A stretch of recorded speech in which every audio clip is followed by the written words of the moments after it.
আসসালামু আলাইকুম। সবাইকে স্বাগতম ফাতেমাস কিচেনে নতুন আরও একটি রেসিপি দেখার জন্য।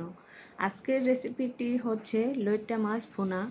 আর এই মাছের শুটকিটা খেতে যেমন মজা, আর এই মাছ ভুনাটা খেতেও তেমন মজা। তাই ভাবলাম আপনাদের সাথে একটু শেয়ার করি। আর এই রেসিপিটি তৈরির জন্য এখানে আমি প্যানে দিয়ে দিলাম পরিমাণ মতো তেল।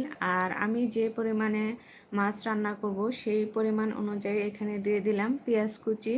আর পেঁয়াজটাকে এখন আমি হালকা বাদামি কালার করে ভেজে নেব। আর যে কোনো ভুনা মাছে এরকম করে পেঁয়াজটাকে ভেজে নিলে হয় কি, মাছটা রান্না করার পর যে গ্রেভিটা তৈরি হয় সেই গ্রেভিটা অনেক বেশি সফট হয়, আর দেখতেও সুন্দর লাগে, খেতেও ভালো লাগে। আর এখন এখানে আমি দিয়ে দিচ্ছি সামান্য পরিমাণে আদা রসুনের পেস্ট। আর এখানে দিয়ে দিচ্ছি আমি হলুদ গুঁড়া, মরিচ গুঁড়া, দিচ্ছি ধনে গুঁড়া, আর দিচ্ছি জিরা গুঁড়া, আর পরিমাণ মতো লবণ। সব মশলা আমি দিয়ে এখন পেঁয়াজের সাথে ভালোভাবে নেড়েচেড়ে মিশিয়ে নিচ্ছি। আর আমি যতটুক মাছ রান্না করব সেই পরিমাণে কিন্তু মশলাটা ব্যবহার করেছি। আর এখানে আমি একটা টমেটো কেটে দিয়ে দিয়েছি। আর এই মাছটা রান্না করার সময় অবশ্যই টমেটোটা ব্যবহার করবেন, তাহলে রান্নার টেস্টটা অনেক বেশি ভালো আসবে। এখন আমি সামান্য পরিমাণে পানি দিয়ে দিলাম। আর ঢেকে এখন এটাকে আমি ভালোভাবে একটু কষিয়ে নেব। আর যে কোনো রান্নাতেই মশলাটা যত বেশি কষানো হবে রান্নাটা কিন্তু তত বেশি টেস্ট হবে।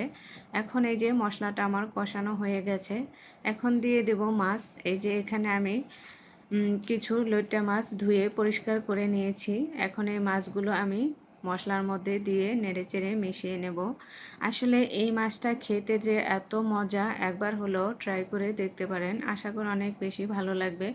আর একটা কথা হচ্ছে কি, এই মাছটা রান্নার সময় এই যে এখানে যে পরিমাণে আমি ঝোল দিলাম, ঝোলটা কিন্তু বুঝে শুনে দিতে হবে, তা না হলে কিন্তু মাছটা রান্নার পর একেবারেই গলে যাবে। সেজন্য ঝোলটা একটু বুঝে দিলেই ভালো হবে।